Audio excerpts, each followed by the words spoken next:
तू जानती नहीं है मैं कौन हूँ। अभी 2 मिनट के अंदर मैं तुझसे और तेरे बेटे से अपने जूते साफ करवा सकता हूँ। 17 साल के माधव के लिए आज बहुत जरूरी दिन था। वो सुबह 6 बजे ही उठ जाता है और अपनी माँ से कहता है, माँ, आज जल्दी रोटी बना देना। आज स्कूल के मैदान में कार्यक्रम है। जो बच्चे पूरे स्कूल में 12वीं में अव्वल आए हैं, उसे शहर जाकर पढ़ने का मौका मिलेगा। अरे मेरे बेटे, लगता है तुझे पूरा यकीन है कि ये मौका तुझे ही मिलेगा। हाँ माँ, क्यों नहीं, मैंने खूब मेहनत की थी।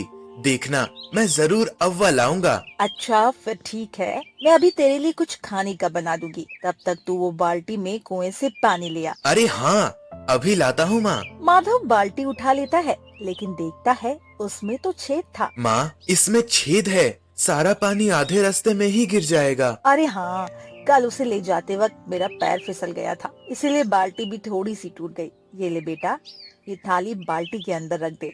ऐसा करने से पानी नहीं गिरेगा। अपनी माँ की बात सुनकर माधव दुखी हो जाता है। क्या आप गिर गई थी माँ? क्या इसीलिए कल रात आपके कमर में दर्द था?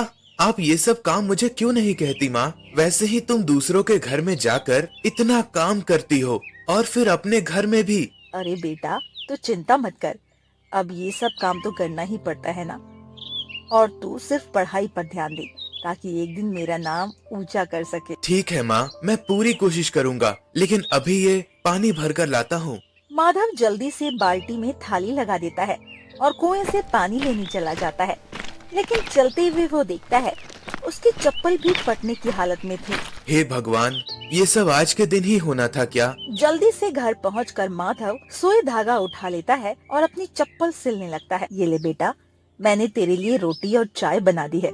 वैसे तुझे कब जाना है वो कार्यक्रम के लिए? 9 बजे माँ, तुम भी आओगी ना? जब छात्रवृत्ति किसको मिलेगी ये बताया जाएगा तो। अरे बेटा, तू तो जानता है अभी मुझे 2 घरों में जाकर बर्तन धोने हैं। मेरा आना तो मुश्किल होगा, लेकिन देखना, मैं तेरे लिए शाम को मिठाई का डब्बा ला के रहूंगी। ये सुनकर माधव मुस्कुराता है। ठीक है माँ। अपनी चप्पल सिलने के बाद माधव माँ की बनाई चाय पीता है और एक रोटी खाकर स्कूल के मैदान जाने के लिए निकल जाता है। आज वहाँ हर तरफ रौनक थी।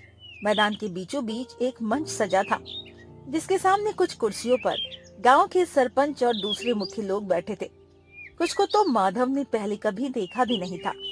वो देखता है कोने में एक कुर्सी पड़ी थी। जब तक कार्यक्रम शुरू नहीं होता वहाँ बैठ जाता हूँ। लेकिन माधव जैसे ही वहाँ बैठ जाता है, पीछे से कोई उसकी कुर्सी खींच लेता है और माधव जमीन पर धड़ाम से गिर जाता है। उसके हाथ में जो किताबें थी वो भी मिट्टी में गिर जाती है और अचानक से वहाँ मौजूद सभी लोग उसकी तरफ देखकर हंसने लगते हैं।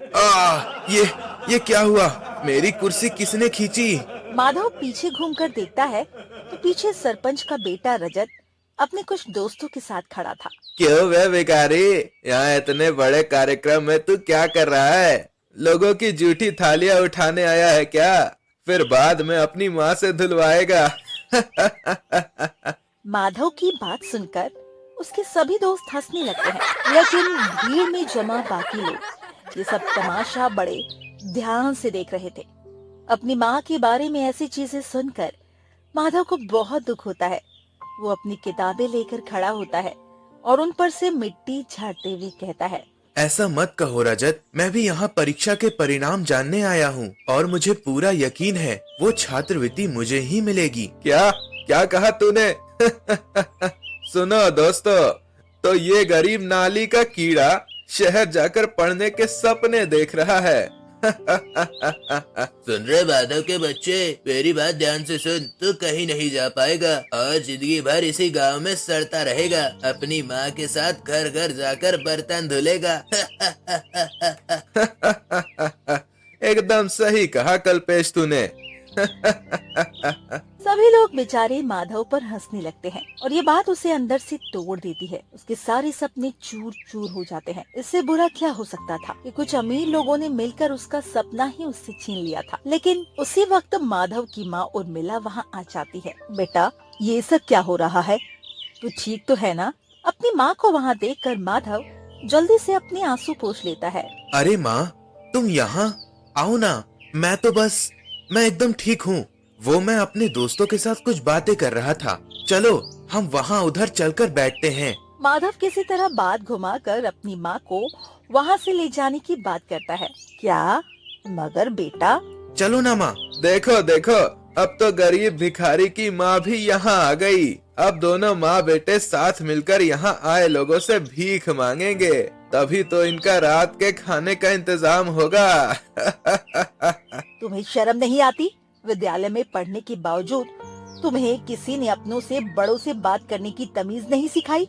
माँ छोड़ो इन्हें, तुम इनकी बात का जवाब मत दो। नहीं बेटा, कभी हमें ऐसे लोगों के सामने झुकना नहीं चाहिए। अच्छा बुढ़िया, तो तू क्या करेगी? तू जानती नहीं है मैं कौन हूँ। अभी 2 मिनट के अंदर मैं तुझसे और तेरे बेटे से अपने जूते साफ करवा सकता हूँ, समझी? अब तो पूरे मैदान में सन्नाटा फैल जाता है। सब लोग एक दूसरे की तरफ देखने लगते हैं। एक 12वीं कक्षा में पढ़ने वाले बच्चे ने माधव की माँ से इस तरह से बात की थी। बस बहुत हो गया। तुम मेरी माँ से ऐसे बात नहीं कर सकते रजत, सिर्फ इसलिए कि हम गरीब और तुम अमीर हो। माधव आगे कुछ कहता, तभी भीड़ में से कुछ लोग साइड हटते हैं और गांव के सरपंच हीरालाल वहां कुछ लोगों के साथ आ जाते हैं। यह सब क्या हो रहा है यहाँ? पिताजी आप यहाँ, वो दरअसल तुमसे मैंने कितनी देर पहले साथ चलने को कहा था। छात्रवृत्ति वाला परिणाम बस आने ही वाला है। चलो मेरे साथ, अपना वक्त इन गरीबों के साथ मत बर्बाद करो, समझे? जी ठीक है पिताजी, चलिए। और रजत वहां से अपने पिता के साथ चला जाता है। वो सबसे आगे वाली कुर्सी पर बैठ जाता है। थोड़ी ही देर में भीड़ के सभी लोगों का ध्यान माधव और उसकी माँ से हटकर मंच पर चला जाता है। माँ ये क्या माँ? इस काली गाड़ी में जो भी है उसकी वजह से सरपंच जी भी खड़े हो गए, मगर वो तो गांव के सबसे ताकतवर आदमी है। हाँ बेटा, मगर हो सकता है गाड़ी में जो बैठा हो वो उनसे भी ताकतवर हो, शायद कोई शहर से। अरे वाह, ये कितने शानदार आदमी है माँ। माधव बड़े ध्यान से गाड़ी की तरफ देखता है। थोड़ी ही देर में गाड़ी से एक चमचमाता हुआ सूट बूट पहने आदमी बाहर निकलता है। उसके चेहरे पर एक अलग तेज था। 2 आदमी उसके पीछे आकर खड़े हो जाते हैं और सरपंच जी भी खुद आकर उन्हें बैठने को कहते हैं। आइए आइए चेयरमैन साहब, आपके लिए वहाँ वो मंच पर कुर्सी डाली गई है। आप ही बोर्ड में अव्वल आने वाले बच्चों को उसका इनाम देंगे ना, इसीलिए। जी ठीक है। चेयरमैन साहब मंच पर जाकर अपनी कुर्सी पर बैठ जाते हैं। उनके साथ ही सरपंच जी बैठे हुए थे और स्कूल के हेडमास्टर ने माइक अपने हाथ में ले रखा था। नमस्कार दोस्तों, आज हमारे विद्यालय का एक खास कार्यक्रम यहाँ विद्यालय के मैदान में मनाया जा रहा है। जिस बच्चे ने 12वीं की परीक्षाओं में टॉप किया होगा, हमारे शहर के शिक्षा अधिकारी जो स्कॉलरशिप बोर्ड के मेंबर भी हैं, वो खुद उस बच्चे को उसका इनाम देंगे, जो कि ये है कि उस बच्चे को शहर जाकर पढ़ने का मौका मिलेगा, वो भी वहाँ के सबसे बढ़िया कॉलेज में, पूरी तरह से सरकार के खर्चे पर। इस बात पर सभी लोग जोर जोर से तालियां बजाने लगते हैं। माधव भी ये सुनकर बहुत खुश होता है और तालियां बजाता है।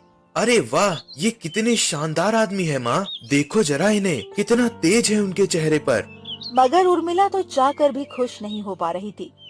उसे डर था कि उसके बच्चे की उम्मीदें कहीं पल भर में चूर चूर ना हो जाए। तभी हेडमास्टर दोबारा बोलना शुरू करता है। तो चेयरमैन साहब, मेरे हाथ में जो पर्ची है, इसमें उस बच्चे का नाम लिखा है। लीजिए, इसे पढ़कर उस बच्चे को यहाँ स्टेज पर बुलाइए।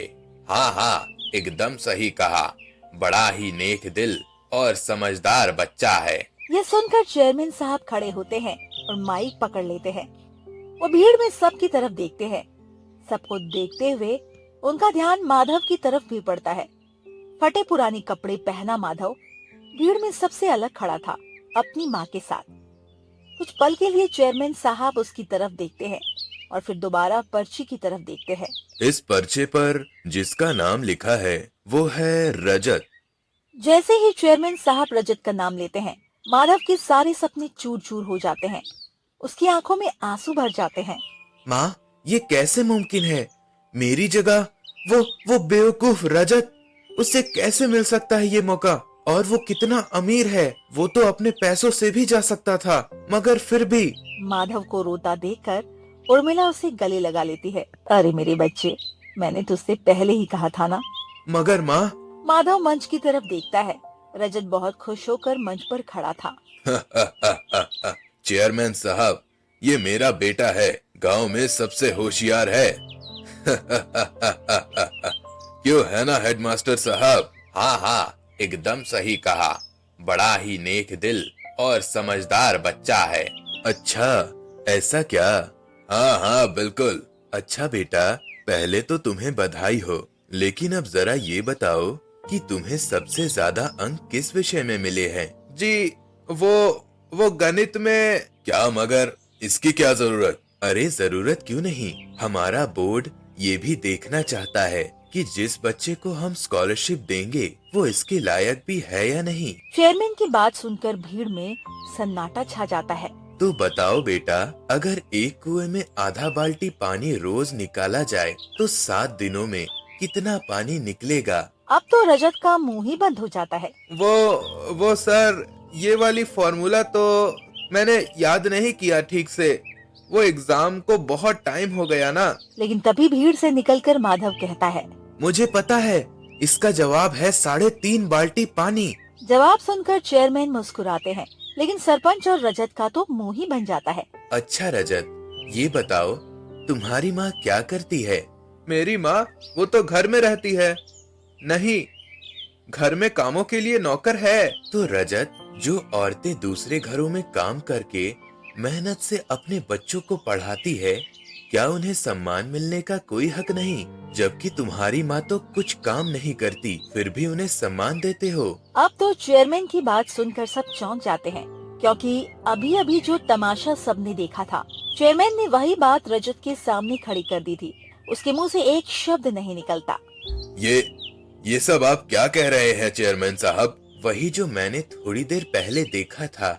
मैं बहुत पहले ही गांव में आ गया था और इस मैदान में हो रहे कार्यक्रम का निरीक्षण कर रहा था, जब मैंने आपके बेटे को उस गरीब बच्चे और उसकी माँ का अपमान करते देखा, और साथ साथ मैंने ये भी पता करवा लिया कि इस नाम में घपला है। ये लड़का बेवकूफ है और इसे कुछ नहीं आता। स्कॉलरशिप का असली हकदार तो माधव है और ये उसे ही मिलेगा। चेयरमैन की बात सुनकर माधव की खुशी का तो ठिकाना ही नहीं रहता। क्या क्या सचमुच? हाँ सचमुच बेटा, तुम शहर जाओगे और पढ़ाई करोगे। देखते ही देखते सारा गेम पलट जाता है। चेयरमैन की ऐसी सूझबूझ और उदारता देखकर भीड़ में जमा सभी लोग जोर जोर से तालियां बजाने लगते हैं। ये माधव की जिंदगी का सबसे अच्छा दिन था। साथ ही साथ उसकी माँ की भी आंखों में खुशी के आंसू भर जाते हैं।